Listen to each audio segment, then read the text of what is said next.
The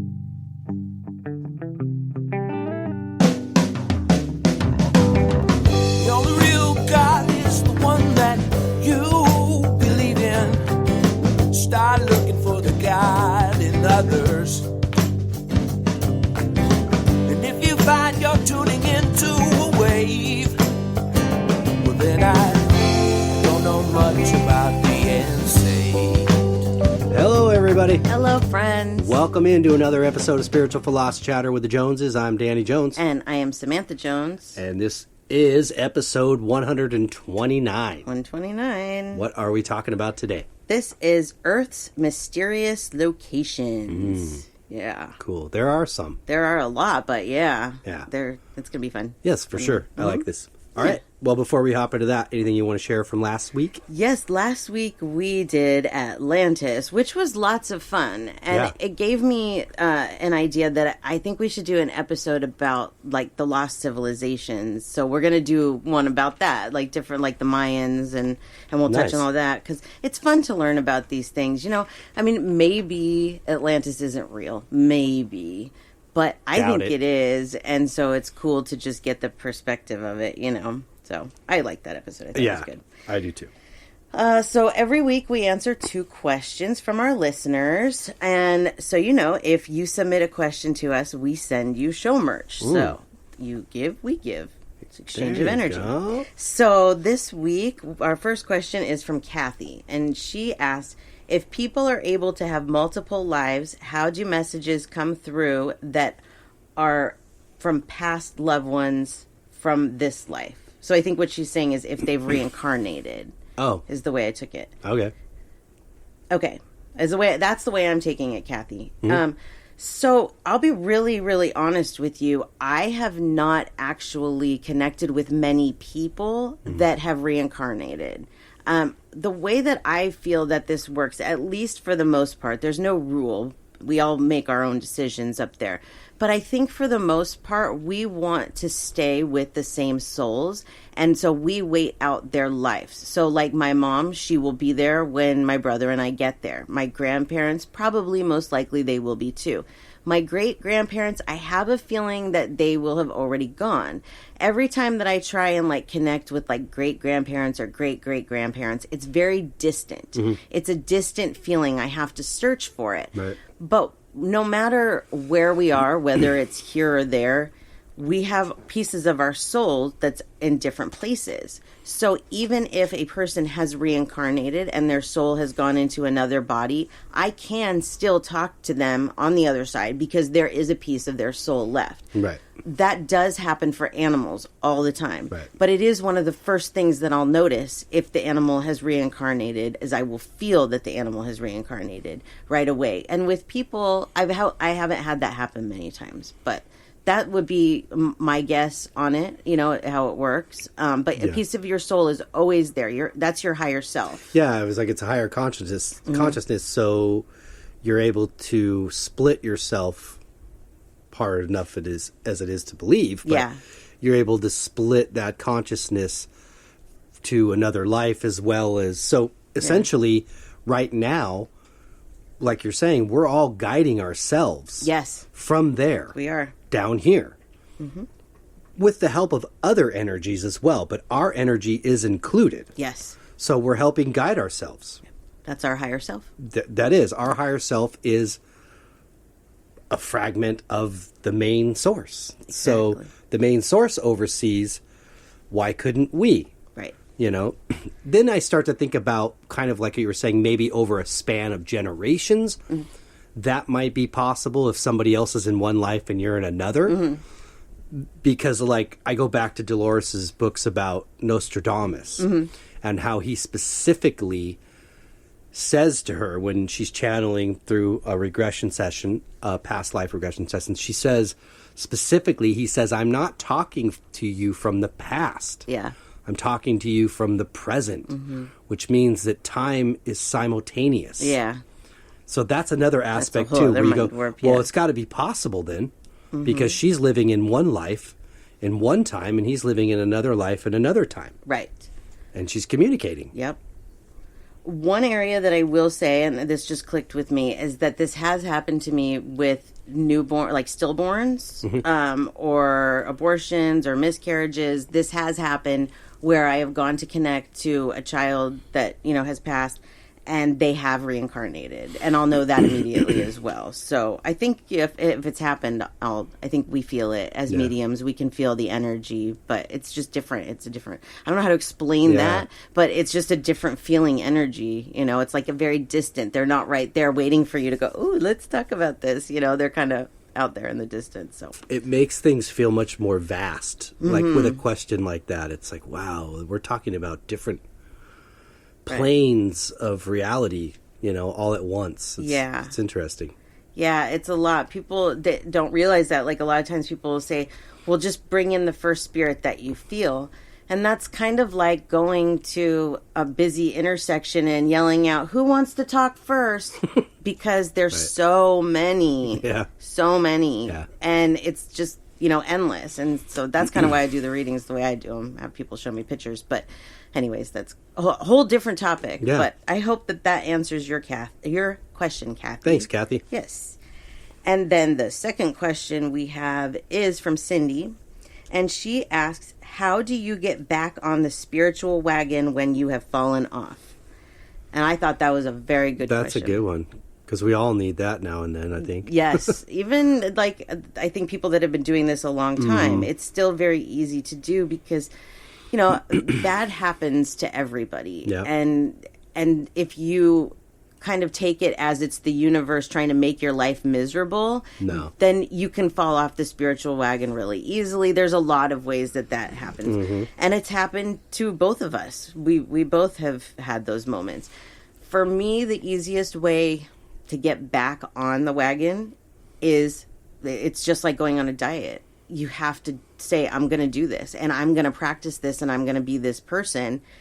Because there's no magic little thing that's going to come and totally change your perception. It's absolutely about you changing your own perception of what's actually going on, you know?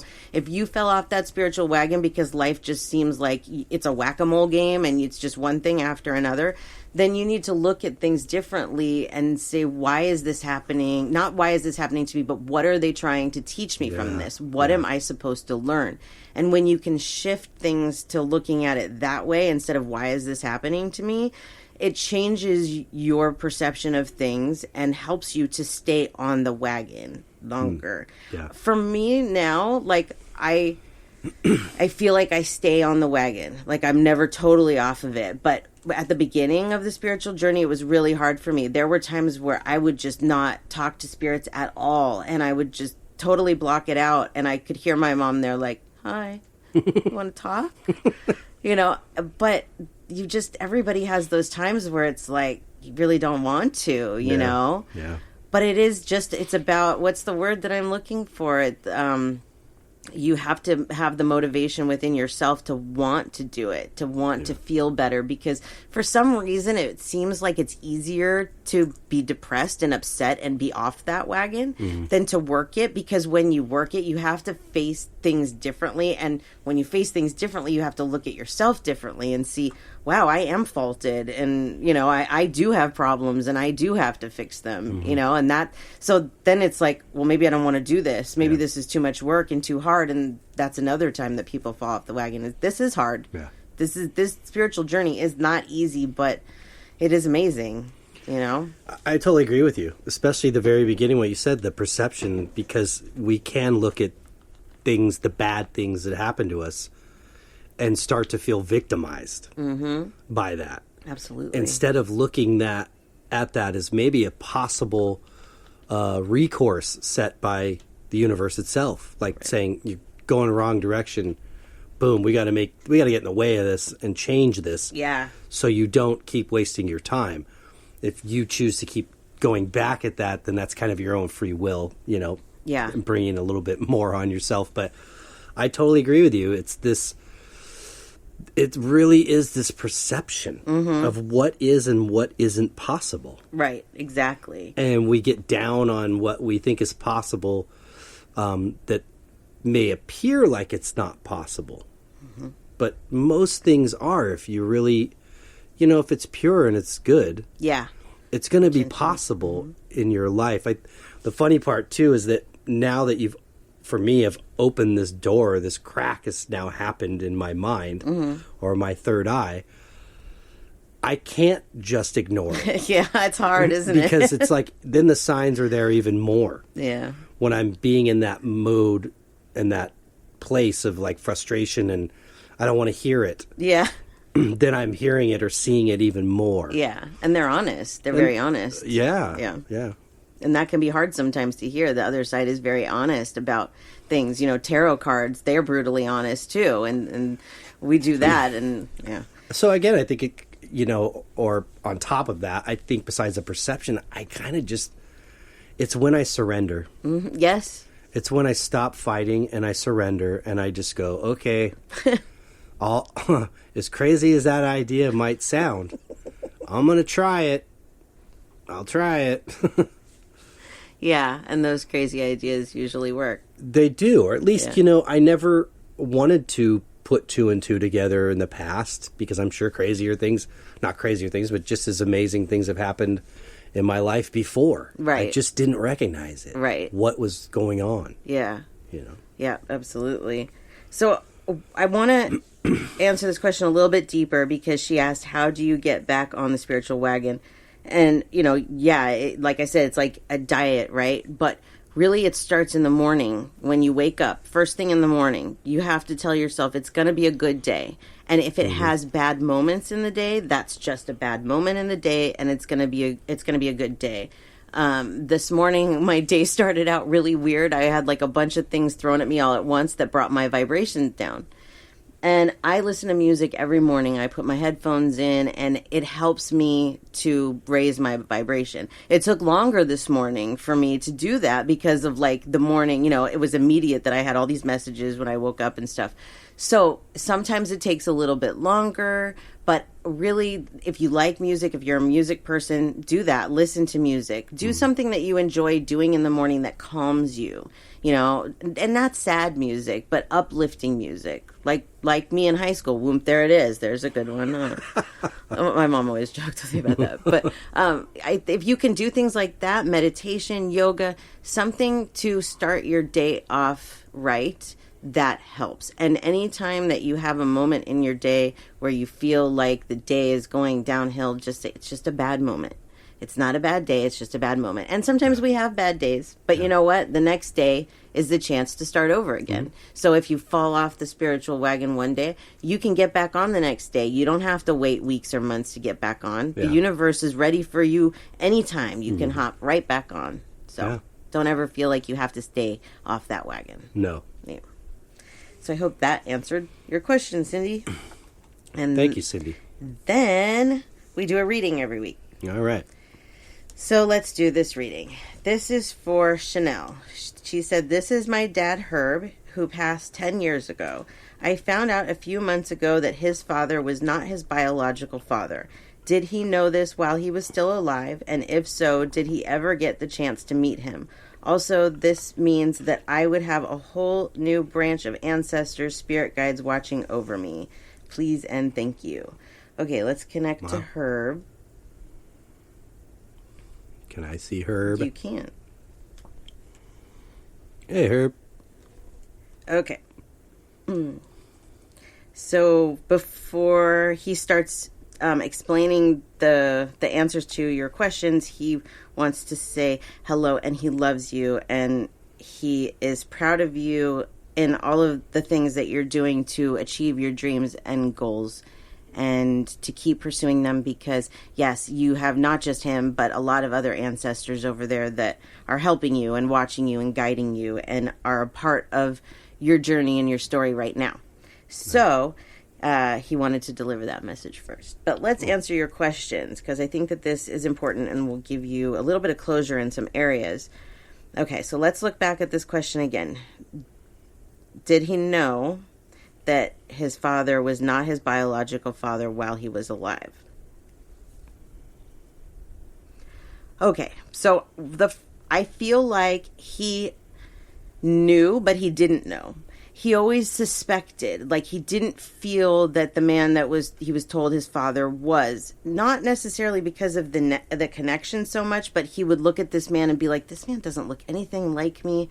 We don't have any of the same mannerisms. Like, you start to notice these things as you get older, that you and your parents have the same mannerisms. My mom used to curl up tissues in her hand. My grandma did the same thing, and I have the same habit. Why do we do that? But it's these little things that we notice about our parents, and he wasn't noticing any of those things from his father. So he did suspect, but he's telling me no, he did not know that, did not have confirmation. So he did not know the man. But he does now, and that man is with him, is what I feel. And that man is also a support. And it was an interesting, what I'm seeing is them reuniting when he crossed over. And it was this moment of, like, he knew instantly that this was his father and this was the man that he had been looking for his whole life. And he's like, it was just a moment of, like, pure enjoyment and bliss. So I think a lot of times when somebody passes, we think of the moments after their death as, like, so sad. But this is what happened right after he died. He saw his father for the first time. Wow. And that's really, really cool. So I hope that brings you a little bit of comfort in knowing that his moments after he passed were very loving and peaceful. That's cool. Yeah. And yes, you are right. It does mean that you have a whole lot of new ancestors and spirit guides watching over you. It also means that you have a lot of family here that you don't know about. Yeah. And if you have not done an ancestry test yet on your DNA, I would suggest you do. Because that was one of the first things that your dad showed me, was doing that test. And somewhere in there, if you do the right one, like the 23andMe one, you're going to find relatives that you didn't know. So do that. Nice. That one in particular, I think, is, well, as long as it has one that connects you with your ancestors, I think you're okay. But there's somebody in there that can really give you more information about that side and about everything that went down and stuff like that. So I hope that helps you, Chanel. And thank you, Herb, for coming through and delivering those messages. Thanks, Chanel. And Herb. Yeah, and Herb. Yay. All right. That was good. Very good. Yeah. And then the last thing I want to say is happy birthday to our dog Zuma. It's Happy birthday, his Zuma. 4th birthday. But we usually close the door to the studio, and we have it open today, and he decided he doesn't want to record with us. He's not into it. He's not here. He's all grown up now. Yeah. 4-year-olds, they don't need us anymore. So, but happy birthday to our Zuma. Yeah, happy birthday, Big Zay. Yeah. So that's all I have from last week. All right, cool. Well, let's hop into it. Yeah. Episode 129, Earth's Mysterious Locations. You know, I started off this week doing some of this research, wondering what makes a location mysterious. What exactly is it? Like, we've done the pyramids, and we've talked about one of the things that makes them mysterious is we don't really know what they were for. Right. And most archaeologists say that they're tombs, right. And they're not tombs, No. you know? So I think a lot of these places that are mysterious places, it's more about how did the things that are there get there, who put them there, what was the civilization like. There's a few things that I had never heard of that we're going to talk about. I have 4 things today. The 4 things are the Bermuda Triangle, the Suicide Forest, the Great Blue Hole, and Easter Island. So these are the 4 things that we're going to talk about today. All right. I put a poll up on our discussion group, and that's where I picked these things from because I picked them based on what our listeners wanted to talk about. And the Suicide Forest was one that they put in. I had never heard about it before, but everybody that was in on this, except for like 2 people, wanted to hear about this. So we'll get to that a little bit later. All right. But and we also have some like we did last week. We listened to some Dolores Cannon for her feedback on these subjects. So it should be good. So the first one that we're going to talk about is the Bermuda Triangle. And I'm sure everybody's heard, you know, the stories of planes going missing and that in the Bermuda Triangle. But why? Why? So first, let me tell you a little bit about like what Wikipedia said the Bermuda Triangle is.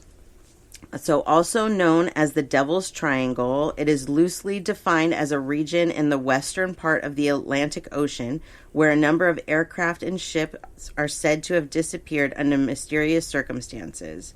The earliest suggestion of unusual disappearance in the Bermuda area appeared on September 17th, an article in the September 17th, 1950 Miami Herald. And then 2 years later, Fate magazine published a short article entitled Sea Mystery at Our Back Door by George Sand, covering the loss of several planes and ships. Sand's article was the first to lay out the now familiar area where the losses have taken place. Mm-hmm. So at this point, it was just, nobody really thought anything about it. And now all these articles are coming out, and it's like, whoa, wait a minute. Mm-hmm. You had told me today that that's what happened to Amelia Earhart. I didn't know. Well, that's what they say. On history, but yeah, that was kind of a shock to me. So this was one of the things that Dolores Cannon talked about in Convoluted Universe, Book 1. Mm-hmm. And so we listened to a little bit of it today. And I thought it was really interesting information. Mm-hmm. One of the things that was brought up is that these people are not lost. Nope. These people that were on the ships and the planes, they were not lost. And please feel free to interject, right. When I'm talking about this, whatever else you have. But they actually traveled to another plane of existence. Mm-hmm. It's a vortex. Mm-hmm. So, and it's essentially a vortex, to explain it, I guess in these terms, it's like a doorway. Right. It's a swinging doorway. The doorway is not always open, but it is there at times. And that's why there's been many that have sailed across or flown across or through the Bermuda Triangle area and have been just fine. Right. And then others have vanished. Well, like you said, they're not vanishing. They're not vanishing like meaning they're dead and on the other side. They're actually going through a doorway where they end up in a different point of time. Mm-hmm. This could be past or future. Yeah. So that's kind of going back to a little bit of that simultaneous time. It's like this doorway allows them to end up, and they're not harmed. No. They're perfectly okay, and there are others there that this is it's not really the future, like in the kind of the way they're explaining is, not really the past. I think it's more the future, to be honest. But like she said, for example, she said for here on your plane, in her explanation of this through this past life regression, is that here on your plane, it appears that people are disappearing. Yes. Okay. But where they go, they're appearing. Right. So in this plane, people are disappearing. That plane, people are appearing. Mm-hmm. This is the future. So the future already has the past to kind of base itself off of. So they understand technology and advancements and things and why people are appearing. Right, exactly. We don't understand at this point why people are disappearing. Right. But they're perfectly fine. Right. And actually, by the time they get there and through the experience itself, they're not really seeking to come back. Right. No, they're not. Because, see, they've been enlightened now. Yes, that was a big key point, too. Once they go through this doorway, they are hit with this immense level of clairvoyancy and enlightenment that now they understand. Essentially, this is all perception. Right. Exactly. The person that she was interviewing, he wouldn't answer the question of whether these people are going to the past or the future. But I think that you just kind of hit the nail on the head when you said it was the future. Because in the future, they're accepting of people just walking in from nowhere. Mm-hmm. But in the past... that would be shocking. Yeah. And even like today, like let's say, somebody in the future came back to this time. Well, you don't have a driver's license. You don't have a birth certificate. No. So I definitely could see that being more of like they're going into the future. Mm-hmm. But I thought that was really cool that, she said that, or he said that, it's your level of consciousness goes up and you become, very telepathic and psychic. And I'm like, I want to go. But it's not like it's not always on. The Bermuda Triangle is not always on. It's like sometimes it's on and sometimes it's not. So I was joking about sitting there, or we were about sitting there in a little dinghy waiting for it to take us. But as it's pouring rain, the waves are like 50 feet tall. Yeah. Where did they go? Oh, to the ocean to try and have the Bermuda Triangle take them. I tend to look at things very differently now. Like they were talking about how people didn't know that this was going to happen to them. Why wasn't this stopped? Why didn't the universe stop this or whatever? But the way that I look at things now is if this really is the case, if this is what's happening, is this in your subconscious. You may not, really know. You're not going to be sitting on that plane or in that ship going, I'm going to go through this and I'm going to go to a different, dimension or whatever. Yes. You don't know that. But subconsciously, you do. Subconsciously, you've made your plan, this plan yourself. So it's not necessarily sad for the people that go through it. Right. It's sad for the people that are left here wondering where their missing loved one went. But for the people that are actually going to this other place, it's not so bad. And I don't want to call it a warning because, like you said, where they went isn't bad. Yeah. It's here. Yeah. It's just a different time. Yeah. So you have to imagine... They're still human. It's still physical. Right. That there was notification given.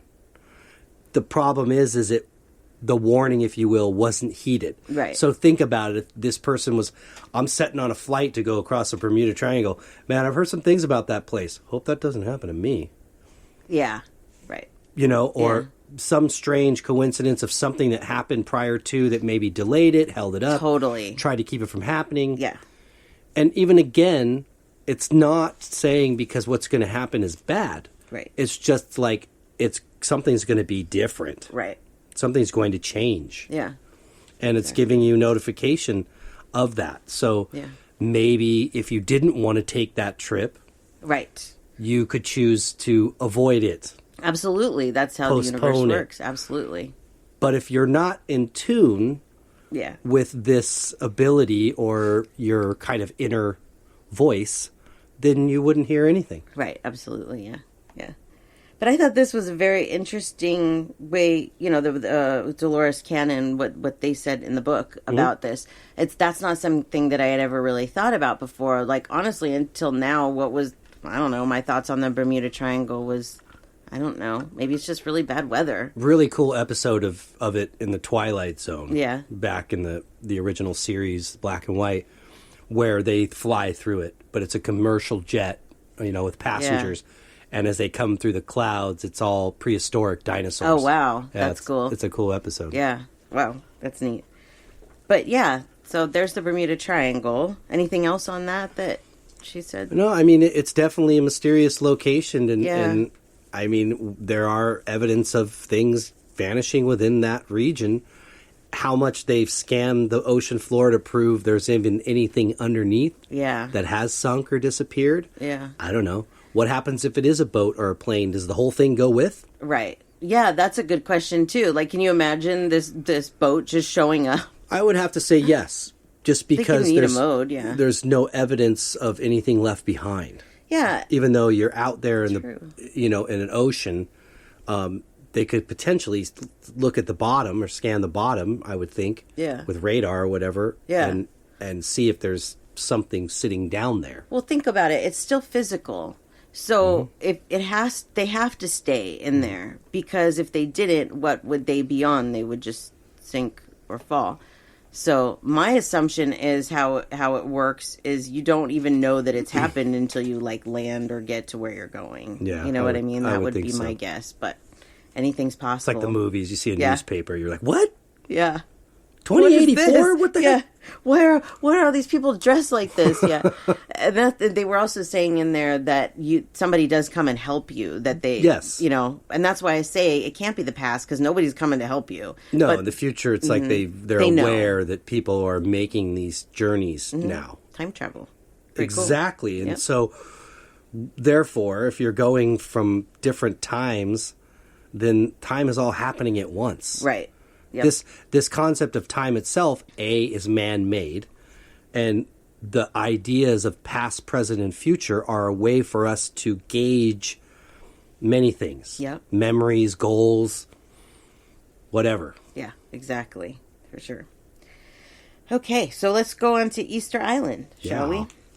So Easter Island is an island and special territory off Chile in the southeastern Pacific Ocean at the southernmost point of the Polynesian Triangle in Oceania.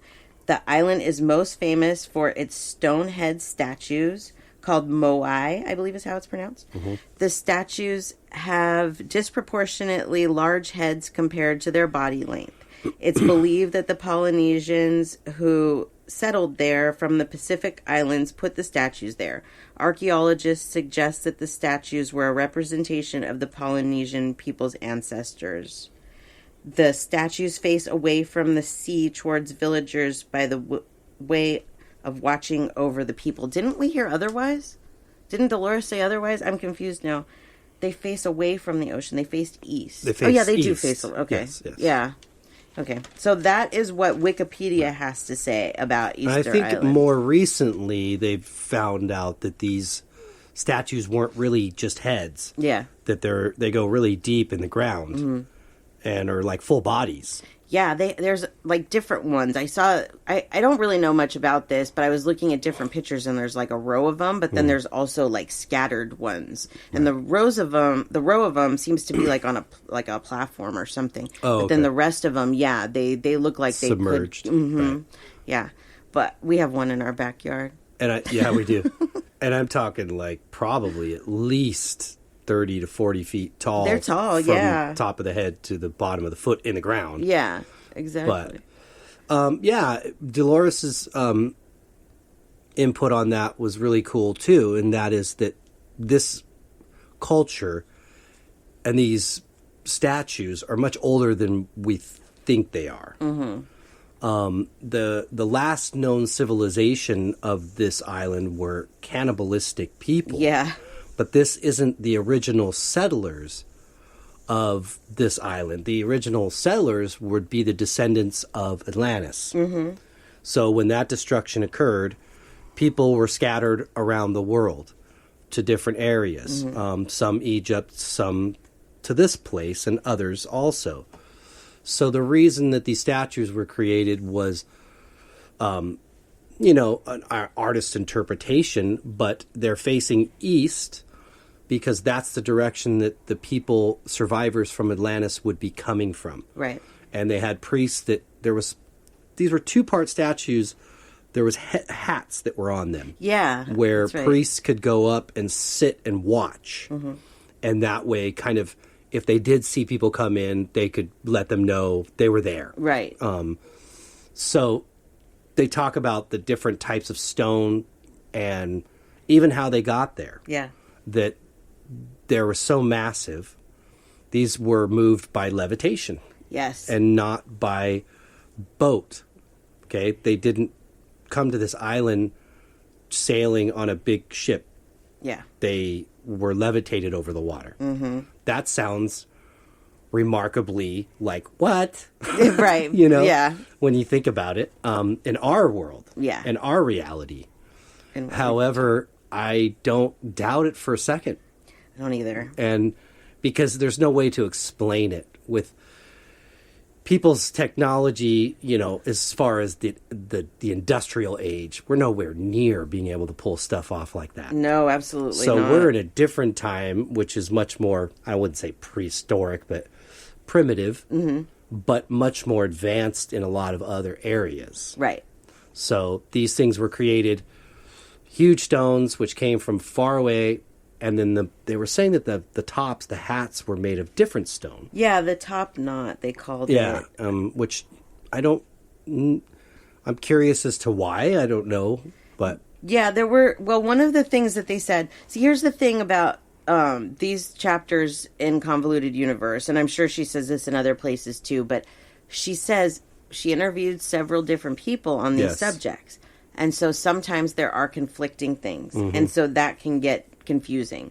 But one of the people that she interviewed about Easter Island said that they had very different hairstyles and different things that they would wear on their head, like ceremonial type things. And so these top knots that they call them represented that. I see. So that was one of the people said that. So, if you, we listen to our books on Audible, so that's why I say listen. When I'm like, people are like, we listening to a book? Yeah, we listen on Audible, then we can do it together. So if you listen on Audible, I can tell you that for Easter Island, you will find this information on chapter 15. It's mysteries. It starts with mysteries of Earth or something like that. And it's 30 minutes in. And then, I'm sorry, that's chapter 14. And then for the Bermuda, it's chapter 15, and that's 48 minutes in. So you can find those two things, exactly what she said. Right. But yeah, so that was, different interpretations of why those things were on their heads. There was also different interpretations to why they were facing east. Like one of the people said that was welcoming the survivors from Atlantis. That was a way of welcoming them in. And another guy said that this was more spiritual, like what you were saying. It was more spiritual and that type of thing. So there are, different interpretations of why these things were there. But we have to think about it this way, just like with any civilization.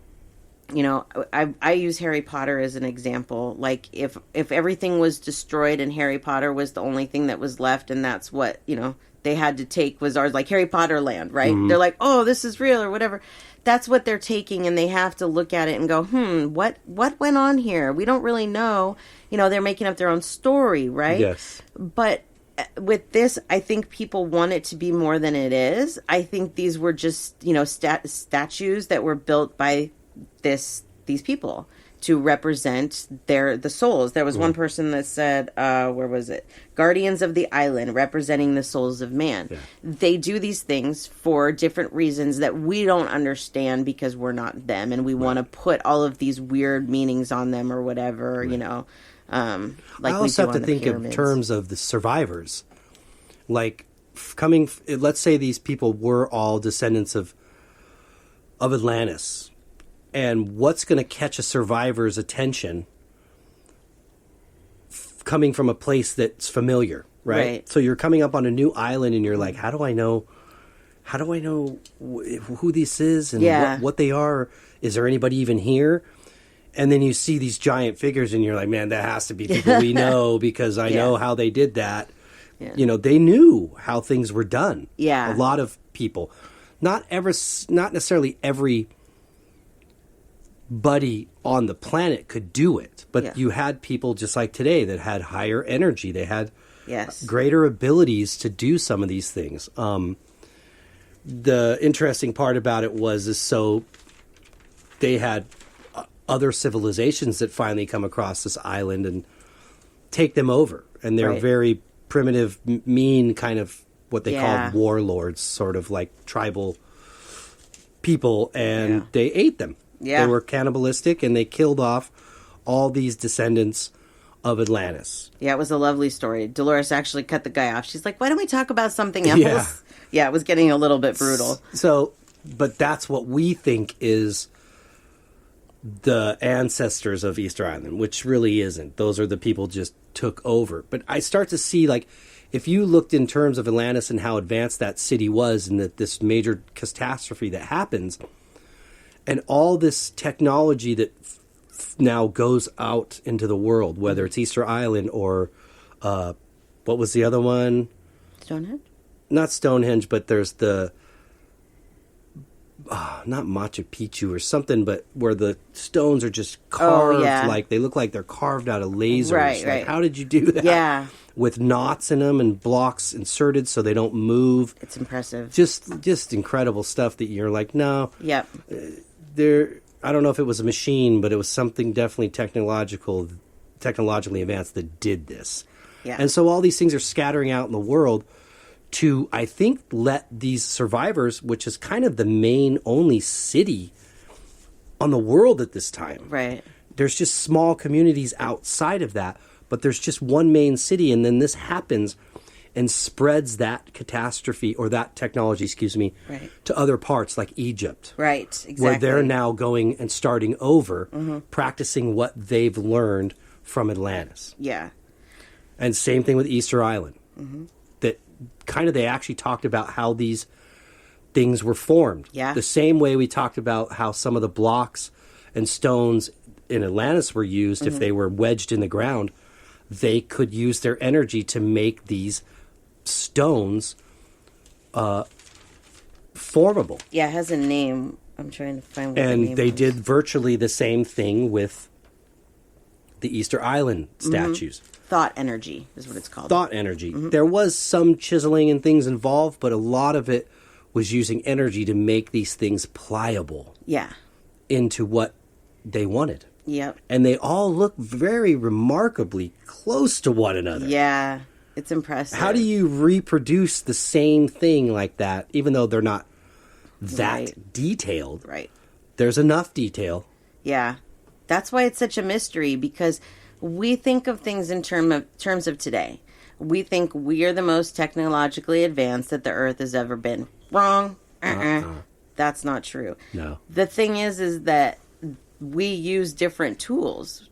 The primitive civilizations and like these civilizations, before Jesus and stuff, they used their mind. They used their thought the most energy. powerful tool. Yeah. So the levitation, like there's no laws to this. So like you may sit there and be like, okay, well maybe they could levitate a block, right?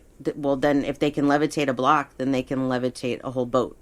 There's no bounds with energy. People trip out that I don't have to be in the same room with somebody when I'm talking to them or their animal. I can do it. I've talked to people all over the world. There's no bounds with energy, none at all. So you look at some of these things, the pyramids are a good example too. How did they do that? There is no way that there were, men running up and down, taking things up to the top, or, there was one thing we watched about hoisting, like a type of pulley system or whatever. No, it wasn't done that way, but we can't wrap our heads around it because we've never seen anything like that here. You know? Because we in our own minds don't believe that's possible. Right. To levitate something, when in actuality, in these periods of history, it was a much more commonly used practice because there wasn't this belief that it was impossible. Right. It was just known that you yourself, with your mind, once you learn how to do it, can connect with the energy of another thing and mess with it. Yeah. You can mess with the laws of nature. Yeah. The reason why it was wiped out, or that knowledge, is because it was being abused for the wrong reasons. Right. So, but there's so many things to show us left over. And I bet there's stuff below that. Oh, absolutely. Buried that we'll never see. Absolutely. That's proof of that. Mm-hmm. Absolutely. So, ultimately, yeah, I can't find any other way that these things were done. No, definitely. Yep. I think the mystery comes more with how did they do it than how'd those stones get there? You know, that's a mystery, okay. But really, levitation is how they got there. But how did they do it? Well, they had the technology. They had the thought energy. They chiseled. It really isn't that hard to believe that they were able to do this in different civilizations Right. if we really just think about it and get out of our own heads and think that we're the most advanced, you know? And once you start to realize that above any industrial tool, that the mind is the most powerful. Mm-hmm. But we would today say, well, computers are the most powerful. But computers are all designed and programmed by human minds. Right. They're all just commands that are programmed. Right? So if we have the capability to design something that can now lead us into the most technological advancements of all time, where is it starting with? Right. It's starting with our minds. So exactly. I can't really give it up to computers and saying that's the most powerful thing. I think if anything, we're leaning on these because we haven't quite tapped in to this, but it's coming back. Yeah, it You is. know, it is coming. The awakening's happening. Yeah, and these abilities and understandings of what exactly we are capable of. Exactly. Okay, let's go on to the suicide forest. So I thought this was interesting that people wanted to talk about this location, and actually this was added by Gabe, one of our friends and listeners, and then a bunch of people said that they wanted to talk about this, and another listener said, if you don't do it in this episode, please do it. So I felt like we need to talk about it because that's what they want to talk about. Right. So let's talk about what the suicide forest is. First of all, it is actually called, it has a Japanese name, but I'm not going to butcher it. But English translation is Blue Tree Meadow, aka the Sea of Trees. And it's a forest on the northwest flank of Mount Fuji on the island of Honshu in Japan. The forest has a historical reputation as the home of ghosts to the dead in Japanese mythology. Since at least the 1960s, it has been associated with suicide, eventually becoming known as the Suicide Forest and gaining a reputation as one of the world's most used suicide sites. Because of this, there are signs on the trailheads urging suicidal visitors to contact suicide prevention. A psychiatrist interviewed a handful of survivors that tried to commit suicide at this location and didn't succeed, and they were asked, why did you go there? And a couple of the reasons that they gave of why they went there is so that they would not die alone. They felt like a lot of other souls were there. And so this is where the misconception comes in. A lot of times I think of where you die, that's where your soul stays. Right. Those people that died in that forest, their souls did not stay there. No. So when you die, you're not going to see a bunch of souls that have died there around you. You're going to see the souls of the people that love you. And so I get it. I understand the human mind and the way that may have, people Right. may have found comfort from that. It was also because they thought that they could do it without people seeing them successfully, that they could go deep into the woods and nobody could stop them and nobody could get to them to save them. But that's not what has happened all the time because not most, but a lot of people are not successful there. 70 to 100 people per year kill themselves in this forest. It's very pretty. So, It's very pretty, if yeah. you were choosing a place to do something like that, I could see why a lot of people would do that there. Yeah. I mean, I wouldn't want to do it, but it's peaceful. Yeah, exactly. And then you do have that sort of legend about how many people have done this there. Right. So that becomes, I don't want to say this and, disrespect anybody, but it becomes popular. That's exactly it. It becomes a legend, and it becomes popular. And that's horrible. And it is horrible. You're absolutely right. Are those souls wandering around there? Is this a dark, cursed, possessed place? Nope. No. It's another beautiful forest, just like anywhere in the world. Mm-hmm. Is there a level of energy there? I think, and this is what I feel from it, is just the regret of the souls for what they've done to themselves. Mm-hmm. That they gave up that life. Right. Or they ended it too soon by their own will. That's the only thing that I think you might feel there is this level of kind of regret I wish I wouldn't have done that, but it's not like they're on the other side burning in hell. No. They just realized the gift that they gave back too soon. Right. Yes, I agree. I think also, like, we were watching this video on YouTube of this couple that went and hiked through this forest, right? And they were very cool. They're like, if we see something, we're going to have to turn the camera off or whatever. But the girl was saying that she felt very sad there, that it was very solemn. And first of all, it's solemn because you know why you're going there. You know that a lot of people have died there. But the other thing that we tend to forget, and this is exactly what happens in, quote, haunted houses, is that you have trapped energy. So these people, let's say that you have somebody that successfully commits suicide and they're crying and freaking out before they do it. That energy is trapped there. Right. So you're also feeling that energy there. It's not the energy of the ghosts, and that's where like these like paranormal shows and stuff, they get a little bit crazy. I think that's us projecting our perception of death. That's and, right. And life and suicide and haunted or what Right. we're projecting that into this. But Right. it's not that. So I don't know necessarily why our listeners wanted to talk about this so much, but I felt like maybe they wanted, my psychic opinion on what I felt about this place. And I will tell you, it's not haunted. If I were to go there, would I be able to connect with the spirits that died there? Sure, but I can connect to them sitting right here in my own house, too.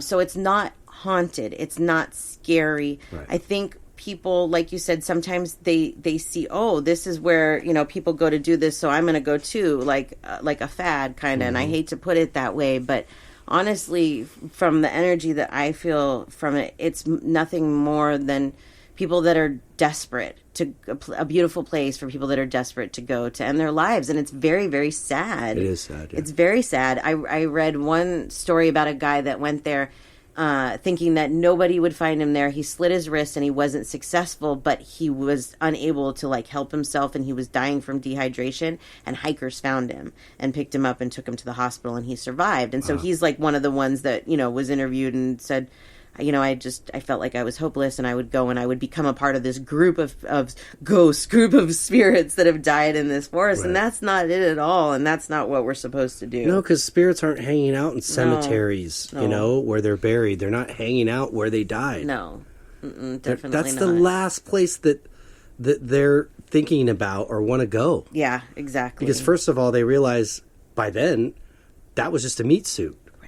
And I want to go where it's happy and where I can help. Yes. And hanging out in a cemetery or in a suicide forest, I'm not really helping anybody. I could see them, their spirit hanging out there to try and help if they could. If you know got what I mean? somebody's attention, like a hiker, that kind of thing. But I don't think on a day-to-day basis that they're hanging out there. No, but I could see like let's say that somebody goes down there to do it and their loved ones are trying to stop it. There definitely could be spirit activity getting involved there for sure. So, anything's possible, but going there and, I think we project, we watch too many movies. Yeah. And so we just expect that we're going to get there and, woo, it's haunted and it's scary and there's trapped souls here. And you know what? There could be trapped souls there, but probably not. You know what I mean? I don't think when we die and we get lost and confused in the astral plane that we really stay there for that long. No. So, maybe there's more energy there for a couple of days after somebody has died there. But again, I don't think that it's anything of what people make it out to be at all. And it's just a very sad thing. And, wish we didn't even have things like that. Yeah. But Japan does have one of the highest suicide rates. Wow. So, yeah. That's a bummer. Yeah, it is. So anyway, there's that one. All right. We got time for this? Yeah. The Sure. Great Blue Hole. So what I did at the beginning of the week is I found a list online of the most mysterious places, right? And so then I put them up, for people to tell us which ones they want to talk about. And they wanted to hear about this. So I didn't know anything about it. And to be honest, there really isn't much information because it's not really a super big deal. It is mysterious of why it's there because we don't really have any proof of why it's there. But basically, the Great Blue Hole is a giant marine sinkhole off the coast of Belize. The hole is circular in shape, and it's about 1,043 feet across and 407 feet deep. It used to be an island that was transformed during several episodes of glacial and interglacial periods over 2.5 million years ago. Jacques Cousteau declared it as one of the top 5 scuba diving sites. Something about this that my mind started going a little bit on is we have talked about the possibility that people live inside the earth. So to me, I see this giant blue sinkhole that's beautiful, and I wonder, could people have lived, use that hole to go down to their home with inside the earth? Possibly. I know that sounds really far-fetched, but I think that anything's possible. And the fact of people possibly living inside the earth isn't as far-fetched as we think it is. No. And same with Mars. It's very possible. Yeah, I think that we're going to find that out one day. Yeah. At least we seem to be pushing in that direction. Yeah. But I think we'll find that it's not impossible to live without an atmosphere if you go inward. Right, exactly. But basically what they say that this is, the Great Blue Hole, is just an island that over time with volcanic eruptions, pieces by piece, it started breaking off and sinking, and it just sunk into the ocean. And, Now you can go scuba diving there, and it's beautiful. If you've Yeah, seen I've seen pictures it, of it, it's yeah. absolutely beautiful. But it's believed that this happened millions and millions of years ago. So that's like the mystery behind it. Is there more to it? I don't know. Possibly, maybe it's just a sinkhole, but maybe there's more to it. Who knows? We don't. We don't know. But it would be a beautiful place to see. It's intriguing. Yeah, absolutely. It's cool when those things, like there was another one I was thinking about. I think it's in Australia. It's a pink lake. Have you seen this? The water is pink. I want to say maybe I have. Yeah, I can't remember why. I think it's like something about the chemicals in the lake that turns it pink. But places like that, like traveling to places like that would be so cool. I think that's algae or something that turns it. Yeah, it could be. I can't remember. I remember reading an on article. something and but then it turns it a certain color. Something. Huh. But yeah, it's pretty cool. So these types of places are really neat. Do they have anything to do with, how the earth was formed, alien spiritualism? I don't know, but they're still cool to learn about, and talk about. Even if you don't ever really get a definitive answer, because let's face it, we're not really going to know how the big blue hole came about. But you get to learn all that. Once you get to the other side, it's like all this magical stuff that is here that you didn't have an opportunity to know what happened. You'll get to know. Yeah, exactly. And then you get to come in another life and forget all about it. Forget it and have total amnesia. Yeah. So anyway, there's the mysteries of Earth. Earth's location. Earth's location. Yeah. Yeah. That was cool. That was fun. I thought so. I had a good time. I like these, learning about different things and talking about them, and especially like going and listening to Dolores when she talks about them and seeing like, okay, well, this is kind of what we think of it as, and then hearing what, the past life regression therapies come back as. It's just really interesting. It's very interesting. I love it. Yeah. I buy most of what she writes because I haven't heard a better explanation. I really haven't. No, and a lot of the stuff that she says is stuff that I've already thought, and it's just confirmation to me that I was hearing things right to begin with. So yeah. I agree. Yep. That was cool. Yay! Very good. Yeah, very good. Well, before we say goodbye to everybody, would you like to share your information really fast? Yes, you can find me at SamanthaJonesPsychicMedium.com, and you can email me from there if you'd like to set up an appointment. If you want to reach us at the show, you can reach us at spiritualjoneses@gmail.com or Facebook and Instagram at spiritualjoneses. Very good. And you, sir? Yes, for my art, djonesartcollection.com for the web, at GDJonesArtCollection for Instagram and Facebook. And for the music, gypsybrown.com, at Gypsy Brown Music for Instagram, and at Gypsy Brown Bam for Facebook. Yay. That's me. Very good. Cool. Well, we hope everybody got something out of this mysterious episode. That we do. And we shed some light on some mysterious locations. That we do. That we know nothing about. But we'll sit and talk for an hour. Yeah, we learned with you, and we enjoy talking. So. Yeah. Cool.